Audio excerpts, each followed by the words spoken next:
When it's 7 in the morning in Moscow, kids are eating breakfast and, getting ready for school. At that exact same moment, 4,000 miles east in the city of Anadyr, it's actually 4 in the afternoon. School is already over. Both cities are in Russia, same country, same government, same primetime news anchor reading the evening report from a studio that's already 9 hours behind the audience watching it. Russia has 11 time zones. 11. But here's the strange part. If you fly south from Anadyr, across a border into China, the time zone doesn't change for the next 3,200 miles. China, a country almost as wide as the continental United States, runs on a single time. One country split itself into 11, another flattened itself into one, and the reasons why aren't just about geography, they're about power, control, and a question every government eventually has to answer. Who gets to decide what time it is? I'm gonna show you. Why Russia has 11 time zones and China only has 1. Time zones feel like a fact of nature, like gravity, but actually they're not. They're a political decision that didn't even exist until the 1880s. Before then, every town set its own clocks by the sun. Noon was whenever the sun was directly overhead. Which meant, for example, when it was noon in New York, it was 11:55 in Philadelphia. That was close enough. Until the railroads showed up. Trains move fast, they cross hundreds of miles in a day, and if every station ran on its own local time, schedules became impossible. You couldn't tell a passenger when their connection arrived because the answer depended on which town's clock you were reading. So, in 1883, American and Canadian railroad companies got together and did something governments hadn't. They divided North America into 4 time zones. Standardized, imposed. The United States government didn't make it official until 1918. 35 years later, the railroads moved first. This is the pattern. Time zones don't come from astronomers. They come from people who need to move things across distance. Trains, ships, troops, broadcasts. And really, the bigger the country, the bigger the headache. Which brings us to Russia. Russia is the largest country on Earth. It spans almost 6,000 miles east to west. To put that in perspective, if you flew from Russia's western border to its eastern coast, you'd cover the same distance as flying from London to Tokyo, inside one country. Geographically, Russia genuinely spans about 11 hours of daylight. When the sun is rising over Kaliningrad on the Baltic, it's already setting over Kamchatka on the Pacific. So, when the Soviet Union mapped out its time zones in the early 20th century, the answer was actually pretty straightforward. Just follow the sun. There were 11 zones, each 1 hour apart, stretching across the empire sort of like rungs on a ladder. But here's where it gets interesting. Russia didn't have to do it this way. In 2010, then-President Dmitry Medvedev actually tried to consolidate things. He cut the number of zones from 11 down to 9, arguing it would make government coordination a lot easier. Conference calls between Moscow and the Far East were, well, brutal. Trying to run a centralized state across that much time is genuinely difficult. The reform lasted 4 years. In 2014, Russia reversed it. The Far East complained that they were eating breakfast in the dark and going to bed in broad daylight. Sunrise at 10 a.m., sunset at 11 p.m. The human body doesn't care what the clock says. It cares what the sun is doing. So Russia made a choice. Preserve the daily rhythm of the people in each region, even if it means the country can't all be on the same page at the same time. China made the opposite choice. China is geographically wide enough for 5 time zones. From Beijing in the east to Kashgar in the far west, the country covers about 3,200 miles. If you flew that same distance across the United States, you'd pass through every American time zone and into the Atlantic Ocean. Before 1949, China actually had 5 time zones.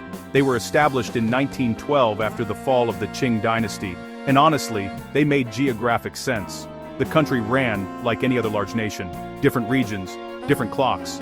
Then Mao Zedong's communist government took power, and in 1949, they abolished all 5 zones and replaced them with just one. Beijing time. Officially, it's called China Standard Time. Unofficially, it's pretty much whatever time Beijing says it is. The reason was political. A unified China needed a unified clock. Time was a tool of national identity and of central control. If every region kept its own time, every region was, in a small but daily way, asserting its own existence. Mao's government wanted the opposite. One country, one government, one time. The consequences in Western China are genuinely strange. In Kashgar, that's a city in the Xinjiang region, near the borders of Kazakhstan and Pakistan, the sun rises at around 10 a.m. in winter. By Beijing time, that is. By solar time, it's about 7 a.m., which is exactly when you'd expect. So the locals, especially the Uyghur population, do something the government doesn't officially recognize. They run on 2 clocks. Beijing. Time for anything official.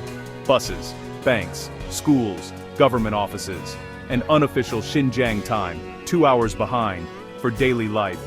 Shops open at 10 a.m. Beijing time, which is really 8 a.m. by the sun. Dinner is at 9 p.m. Beijing time, which is 7 p.m. locally. It's a quiet form of resistance, and the government knows it. Using Xinjiang time has been treated as a marker of political identity. The clock isn't just a clock. So, why does this matter beyond, just a geography trivia question? Well, it's because time zones actually reveal something about how a country sees itself. Russia decided that 11 different regions, with 11 different daily rhythms, were worth preserving. Even if that means dealing with some administrative chaos. The country accepts being internally fragmented in exchange for letting each region live in sync with the sun. On the other hand, China decided the opposite. For them, national unity outweighs solar reality. The clock becomes a symbol of central authority, and the government would actually rather have people in Kashgar eating breakfast in the dark than admit the country is just too big for one time. The United States, by the way, sits in the middle. 4 mainland time zones, set originally by railroad companies, then formalized by the federal government. It's kind of a compromise between practicality and unity. And, there are weirder cases. India is geographically wide enough for 2 time zones, but uses just one, set to a strange half-hour offset, 5 hours 30 minutes ahead of GMT, partly so it doesn't share a clock with Pakistan. Nepal is 5 hours 45 minutes ahead, just to be different from India.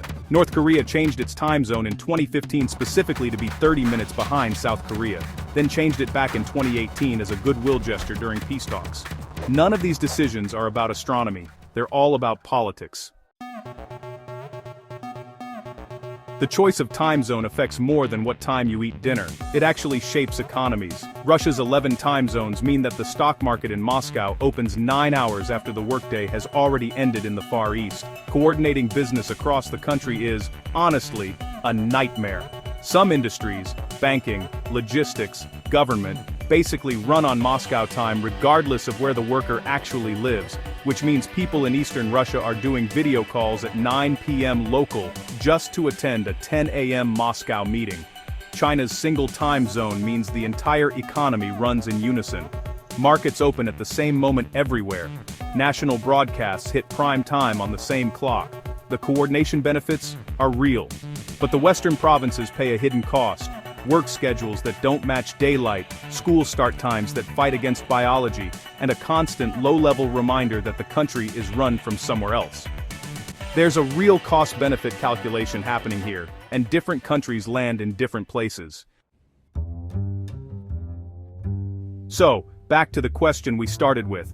Russia has 11 time zones because it chose to let geography win. China has 1 time zone because it chose to let politics win. Neither answer is wrong, but the choice itself reveals what the country values: fragmentation in service of human rhythm, or unity in service of central authority. Every time you look at a clock, you're reading a political decision someone made 100 years ago. Usually, you don't notice, you just assume the time is the time. But step across a border, and the clock changes. Or, in some cases, it doesn't, and that's the more interesting story. The world doesn't run on the sun, it runs on whoever decided what the sun means. Next week we're going inside something even stranger: why undersea internet cables follow specific routes across the ocean floor and what happens when one of them gets cut. It's a system most people don't know exists, and it controls 99% of everything you read online. If you want to see it, subscribe. New video every Sunday. I'm Atlas Mechanics. The world taken apart.